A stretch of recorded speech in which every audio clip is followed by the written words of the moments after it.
ơi sạt lộc lấy squat bot squat ba ở hai mà sông bay tận nẹt chấm ngư cầm pông tận liêng chiêm đằng cầm pông tay đằng hai rô chấm nuôi bị sập rồi cho nằm bay kia ban liêng chiêm nèประจำអាទិត្យដើម្បីរស់នៅបន្តអាចមើលកូនបាទមួយរយៈទៀតក៏មានជនខិលខូចនឹងយករូបគ្នាណាបង្កើតឈ្មោះ account TikTok គ្នាយកវីដេអូគ្នាហើយដាក់ QR code ខ្លួនឯងណាទៅ scam ទៅ scam ពីសពរដ្ឋជនបងប្រុសដែលខ្ញុំធ្លាប់ឲ្យលុយគាត់ប្រហែលថ្ងៃមុនខ្ញុំឲ្យខ្ញុំជូនថវិកាគាត់$50គាត់ឆាតមកខ្ញុំសុំមកខ្ញុំជួយផងណាពួកអីអ្នកដែលយករូបគាត់វីដេអូគាត់ទៅហ្នឹងផុសទៅវាមាន view ច្រើនអញ្ចឹងអ្នកដែលចូលលុយឬក៏បរិច្ចាគតាមរយៈ QR code របស់គាត់ហ្នឹងគឺច្រើនហើយបុគ្គលហ្នឹងអត់ចេញឈ្មោះទេបាទអត់មានដាក់ខ្លួនឯងទេគឺដាក់ឈ្មោះគាត់ជនរងគ្រោះហ្នឹងដាក់វីដេអូយកវីដេអូគាត់ copy ពីគាត់ទៅហើយដាក់ QR code ខ្លួនឯងតែហ្មងបាទបងប្អូនអីក៏មានដែរឥឡូវនៅក្នុងសង្គមយើងស្អីក៏មានដែរបងប្អូនហើយសម្បូរណាស់អ្នកយកសពរបស់ស្ធរហ្នឹងមកដើរសម្បូរហ្នឹងហើយមិននិយាយថាសិតតែអ្នកធ្វើអញ្ចឹងឯងអ្នកដែលគាត់ល្អក៏មានដែរខ្ញុំក៏ឃើញដែរអ្នកដែលល្អច្រើនតែអ្នកដែលខូចអ្នកដែលយកសពរបស់ស្ធរជាអាជីពដើរ scam គេហ្នឹងគឺច្រើនណាស់ខ្ញុំសូមផ្ដាំផ្ញើវីដេអូនេះទៅកាត់បងប្អូនខ្មែរបងប្អូនជួយ share ផងមុននឹងបរិច្ចាគថវិកាឲ្យនរណាមួយទី1បងប្អូនត្រូវស្គាល់ណាហ្នឹងតាហ្នឹងស្កាមភាពគាត់យ៉ាងម៉េចទី1ទី2ឆាតទៅត្រូវឆាតសំឡេងទៅឲ្យគាត់ឆាតសំឡេងមកដើម្បីថាតើសំឡេងហ្នឹងជាសំឡេងម្ចាស់នឹងអត់ឬក៏សំឡេងរបស់បុគ្គលដែលគាត់ជាជនរងគ្រោះនឹងមែនអត់ឬក៏បងប្អូនបរិច្ចាគតាមនរណាមួយត្រូវឲ្យប្រកាសថាអ្នកហ្នឹងជាអ្នកទទួលកុំឃើញតែគេផុសរូបនេះកំសត់ចេះកំសត់នោះបរិច្ចាគតាម QR code បាញ់ឲ្យគេអាណិតណាវាមិនបានទៅដល់អ្នកជំងឺដូចករណីបងប្រុសចេះគេយករូបគាត់គេយក account គាត់គេយកវីដេអូគាត់មានណាគេដាក់សេគេធ្វើ account ជុំឈ្មោះគាត់គេយកវីដេអូគាត់ហើយដាក់ QR code គេហើយលុយចូលទៅគេទាំងអស់ហើយគាត់មានបានណាហើយគាត់អាចជំងឺលៀងឈាមនេះណាឃើញទេបងប្អូនហើយខ្ញុំមុនខ្ញុំបានបរិច្ចាគគាត់$50ដែរ$20000ខ្ញុំជួយគាត់$20000ព្រោះខ្ញុំធ្វើអីទៅតាមលទ្ធិខ្ញុំអាចធ្វើទៅបានទេហើយខ្ញុំបើនិយាយទៅមួយរឿងកិច្ចការងារសង្គមហ្នឹងបើសិនជាបុគ្គលណាដែលខ្ញុំមើលឃើញថាខ្ញុំអាចជួយបានខ្ញុំជួយបើសិនខ្ញុំមិនមែនជាអ្នកដើរជួយគេគ្រប់កន្លែងទេពេលណាដែលខ្ញុំគិតថាខ្ញុំអាណិតខ្លាំងហើយខ្ញុំទ្រាំបានអាហ្នឹងខ្ញុំគាត់ជួយខ្លួនឯងហើយមានថាដូចបងអូនខ្ញុំឲ្យ$50ហើយខ្ញុំក៏ប្រកាសទៅណាចង់ចូលរួមជួយទៅបាទខ្ញុំធ្វើហើយខ្ញុំចង់ដឹកនាំបងប្អូនឲ្យធ្វើដែរអញ្ចឹងណាបាទអញ្ចឹងខ្ញុំមិនមែនមួយថ្ងៃដើរធ្វើសពរបស់ store រាល់ថ្ងៃប្រចាំថ្ងៃប្រចាំខែប្រចាំអាទិត្យទេបាទពេលណាដែលខ្ញុំអាចធ្វើបានខ្ញុំធ្វើពេលណាដែលខ្ញុំមានធនធានអាចធ្វើបានខ្ញុំធ្វើបាទពេលណាដែលអត់ក៏ខ្ញុំអត់បានធ្វើដែរប៉ុន្តែការងាររបស់ខ្ញុំប្រចាំគឺខ្ញុំចែកអាហាររាល់ថ្ងៃសិលគឺខ្ញុំចែកអាហារខ្ញុំធ្វើទៀនអញ្ចឹងបាទតែដូចខ្ញុំនិយាយអញ្ចឹងថាខ្ញុំចង់ប្រាប់បងប្អូនជាងឲ្យដឹងហ្មងថ្ងៃនេះណាចាក់ទុកមួយការងារសពរបស់ store ហើយបានសម្បូរអ្នកដែលគេធ្វើសម្បូរអ្នកធ្វើអ្នកគេធ្វើល្អគេបាន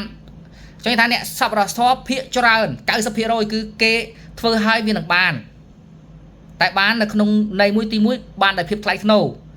ទី2បានដោយភាពមិនថ្លៃថ្នូរបានដោយភាពថស្អោអង្គបាទអ្នកដែលបានដោយភាពថ្លៃថ្នូរគឺគេធ្វើដោយសុចរិតដោយសុចចិត្តគេចង់ជួយពិតប្រាកដគេមិនមែនទៅចង់កັບកេងឬក៏កេងអវ៉ាញ់ជនណាមួយទេគេចង់ជួយចូលរួមចំណែកក្នុងសង្គមគេជួយបុគ្គលដែលកំបាក់បាត់ប្រកប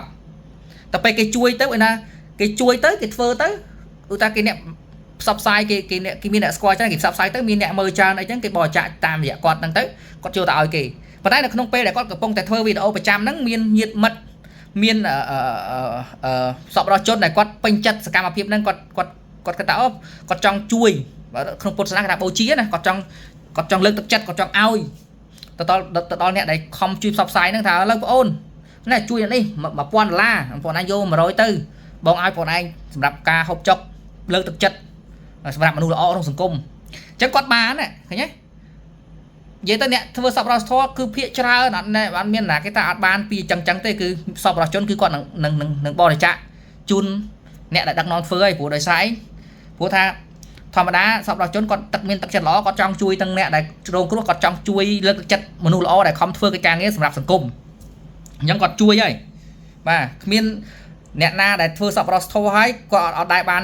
អាហ្នឹងឯងគឺភាគច្រើនគឺបានតែអាហ្នឹងគេហៅថាបានដោយសុចរិតមិនមែនពួកគាត់ធ្វើដើម្បីអាហ្នឹងទេប៉ុន្តែអាហ្នឹង ផលតបស្នងដែលគាត់ធ្វើសកម្មភាពល្អក្នុងសង្គមវាបានដល់ចឹងឯងនេះ50នៅនោះ100ចឹងទៅនេះជួយចោះនៅនោះជួយចោះចឹងទៅបាទណាគាត់ស្រឡាញ់ចូលចិត្តគាត់ផលិតមាតិកាល្អក្នុងសង្គមគាត់ផលិតមាតិកាទៅវាធ្វើឲ្យលើកទឹកចិត្តដល់សង្គមឲ្យមនុស្សល្អច្រើនធ្វើឲ្យធនធានមានតែបង្កើតធនធានល្អក្នុងសង្គមអញ្ចឹងសប្បុរសជនគេគាត់មានលុយគាត់ជួយគាត់ឲ្យទាំងជនរងគ្រោះគាត់ឲ្យទាំងអ្នកដែលគាត់ខំខ្នះខ្នែងជួយអញ្ចឹងបានអាហ្នឹងគេហៅថាបានឲ្យថ្លៃធ្នូមិនធ្វើឲ្យអ្នកដែលធ្វើអត់មានបានអីទេគឺគាត់នឹងបានប៉ុន្តែបាននៅក្នុងករណីណាមួយមានថាអត់ទៀងទេពេលខ្លះទៅក៏បានច្រើនពេលខ្លះក៏បានតិចពេលខ្លះក៏អត់ទៅអាបានអញ្ចឹងគេហៅថាបានដោយមានតម្លៃតែអាបានមួយទៀតនោះយកអ្នកជំងឺយកអ្នកពិបាកយកអ្នកក្រីក្រយកអ្នកដែលគាត់ខ្វះអត់យល់ដឹងពីអាការផ្សព្វផ្សាយហ្នឹងយកទៅផ្សព្វផ្សាយមួយថ្ងៃវោងាយប្រមូលលុយមកដាក់ក្នុងកប៉ាល់ខ្លួនឯងប្រមូលដាក់ក្នុងកប៉ាល់ខ្លួនឯងយកអាហ្នឹងជាអាជីពហើយឲ្យជនអ្នកលំបាកហ្នឹងតិចក្រៅពីហ្នឹងក៏លុយក្នុងកប៉ាល់ឯងទាំងអស់អាហ្នឹងគេហៅថាបានថតរសោអង្គហើយអញ្ចឹងសម្បូរណាស់ក្នុងស្រុកខ្មែរយើងអញ្ចឹងបងប្អូនមុននឹងធ្វើអីមួយមុននឹងបរិច្ចាគសូមពិនិត្យបច្ច័យឲ្យច្បាស់លាស់ខ្ញុំប្រាប់ឲ្យហើយខ្ញុំធ្វើការងារខ្ញុំចែកអាហារគឺខ្ញុំធ្វើ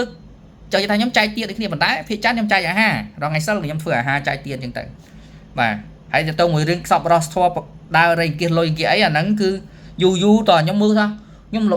គាត់លំបាកខ្លាំងខ្ញុំអាណិតខ្លាំងខ្ញុំយកលុយខ្ញុំទៅជួយខ្លះហើយខ្ញុំក៏ប្រកបប្រកាសទៅគ្នាបានខ្លះហើយយើងបានយូរទៅបើឲ្យខ្ញុំទៅធ្វើរងថ្ងៃខ្ញុំមានលុយណាធ្វើលោកហើយខ្ញុំក្រដែរខ្ញុំដើរធ្វើដើរលុយរាល់ថ្ងៃមិនកើតមានលុយណាបាទតែបើសម្រាប់ការធ្វើទានប្រចាំសិលគឺធ្វើអាហារខ្ញុំមានធនធានរបស់ខ្ញុំបាទ100សម្រាប់100នាក់150នាក់អីអាហ្នឹងខ្ញុំមានថវិកាត្រឹម40-30 ដុល្លារអីខ្ញុំមានហើយប៉ុន្តែបើឲ្យខ្ញុំទៅជួយគ្រប់តែគ្នា100 200ដូចមួយរយៈនេះខ្ញុំជួយអ្នកឲ្យបងអូនគាត់លៀងឈាមអញ្ចឹង50ម្នាក់ហ្នឹងខ្ញុំមានខ្លះអញ្ចឹងទៅខ្ញុំបានថវិកាខ្លះមកអញ្ចឹងខ្ញុំជួយហើយបាទហើយបើឲ្យខ្ញុំធ្វើរាល់ថ្ងៃខ្ញុំមានពេលណាធ្វើហើយណាមួយខ្ញុំត្រូវការធ្វើការងារចិញ្ចឹមជីវិតដែរហើយមួយទៀតហើយខ្ញុំមិនមែនជាអ្នកយកអាហ្នឹងជាអាជីពទេមិនយកអាសពរសជនរាប់សពរសធម៌ជាអាជីពមួយថ្ងៃធ្វើតែអាហ្នឹងងាប់ហីយើងធ្វើការងារហ្នឹងពេលណាដែលយើងអាចមានលទ្ធភាពទី1ហើយទី2បើសិនជាយើងមានក្រុមឬក៏មានសពរសជនគាត់ចង់ថាពេលខ្លះមានសពរសជនគាត់ឆាប់ខ្ញុំដែរថាបងប្អូនបើសិនតែមានអ្នកលំបាកអាណៃឆាតមកបងនឹងបរិច្ចាគអញ្ចឹងពេលមានអ្នកលំបាកខ្ញុំឆាតតែគាត់ទៅគាត់បរិច្ចាគឲ្យខ្ញុំមកហើយខ្ញុំក៏យកថវិកាទៅឲ្យអាហ្នឹងបានធ្វើបាទហើយបើថ្ងៃខ្ញុំដើរថតថ្ងៃ4 10នាក់20នាក់អញ្ចឹងងាប់ហើយចឹងថាវាមានពីរប្រភេទអ្នកមួយគឺធ្វើការងារហ្នឹងដើម្បីអាជីពមានន័យថាដើរយកអ្នករងគ្រោះអ្នកលំបាកផ្សេងទៅយកធ្វើអាជីពអាហ្នឹងគឺជារឿងដែល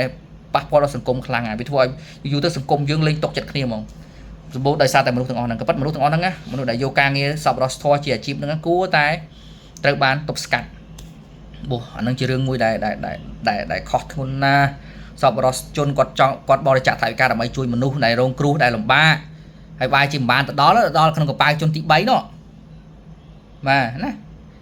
បាទដូចករណីបងអូនចេះគ្នាខំដដាបទទួលរំតែបានលុយយកទៅលាងឈាមមួយថ្ងៃហើយមកយករូបគ្នាយកអ្នកជំងឺមកធ្វើដើម្បីបានលុយខ្លួនឯងអាហ្នឹងវាជារឿងមួយអើយបាទខ្ញុំការងារសង្គមទប់មិនមែនថាអត់ដែរបានខ្ញុំបានមានញាតិមិត្តគាត់ស្គាល់ខ្ញុំច្រើនគាត់ឆាតមកខ្ញុំគាត់ជូនខ្ញុំអាហ្នឹងខ្ញុំទទួលដោយស្ម័គ្រចិត្តបាទមានតែអ្នកឲ្យខ្ញុំទទួលហើយអ្នកមានដែលគាត់ឲ្យខ្ញុំទទួលហើយខ្ញុំក្រដែរប៉ុន្តែខ្ញុំគាត់ថាពេលខ្លះដែលខ្ញុំអាចយកបណ្ដាញសង្គមរបស់ខ្ញុំដែលខ្ញុំធ្វើនេះចែកម្លែកនេះធ្វើជាប្រយោជន៍ដល់ជនរួមជាតិបានខ្ញុំធ្វើហើយដូចថាខ្ញុំមាន$50ខ្ញុំជូនបងអូនប្រុសអញ្ចឹងឬក៏បងអូនស្រីដែលគាត់លៀងឈាមអញ្ចឹងទៅខ្ញុំជូនឲ្យបើបងប្អូនណាចង់ជួយទៀតខ្ញុំក៏ជួយប្រកបប្រកាសទៅគ្នាបានខ្លះទៅបាទហើយបើខ្ញុំធ្វើរងថ្ងៃខ្ញុំមានលទ្ធភាពណាធ្វើខ្ញុំក្រដែរតែបងប្អូនចិត្តត្រាញខ្ញុំព្យាយាមជួយរែងគៀកបានតិចតួចកាលពេលខ្ញុំលក់ក្រូចលក់អីចឹងទៅបានលុយបានអីមកចេះជួយទៅតែពេលញាតិមិត្តគាត់ឃើញទឹកកាព្យាយាមរបស់ខ្ញុំខិតខំក្នុងក្រែរបស់ខ្ញុំគាត់ជ្រះថ្លាគាត់ជួយលោករហូតដល់បានព្យាបាលឥណ្ឌានេះឃើញទេអាហ្នឹងអញ្ចឹងបាទហើយបើថ្ងៃគាត់ទៅដើរផុសរឿងសពរសធម៌ហើយរលមិនពេលណាធ្វើការដើម្បីចិញ្ចឹមជីវិតបាទហើយខ្ញុំបើខ្ញុំធ្វើការងារហ្នឹងទូតាតែខ្ញុំមានមុខរបរដែរឧទាហរណ៍ថាខ្ញុំទៅខ្មែរវិញខ្ញុំបើអាជីវកម្មរបស់ខ្ញុំដូចជាកន្លែងលក់ដូរលក់ផ្លែឈើលក់អីចឹងទៅខ្ញុំបានលុយពីហ្នឹងខ្ញុំចែកភាគរយឧទាហរណ៍ថា50 30 40% ដើម្បីយកទៅបរិច្ចាគព្រោះខ្ញុំការងារខ្ញុំពេលខ្ញុំតនេគឺថ្ងៃសិលគឺខ្ញុំបរិច្ចាគអាហារបាទខ្ញុំធ្វើអាហារចែកទានអញ្ចឹងសម្រាប់ជីវិតខ្ញុំធ្វើទានគឺខ្ញុំចែកម្លែក vậy là nhom miên thôn thiên và nhom to luôn nó miênประมาณ tịch tuổi nhá cứ nhom chạy lấy cái hố đây màu điên này cái đó nhom thua tiền ban pi đòn bay đòn này nhá pi đòn nó có ban chất pi bay đôi nhẹ đại ta là nhom vô thay ca này nhom miên nhưng mà cho tao bỏ chạy chứ ba anh nó cứ chỉ ca chạy lên ba mình vô ca nghe xong đó sao chia chip tê ba xong tao hơi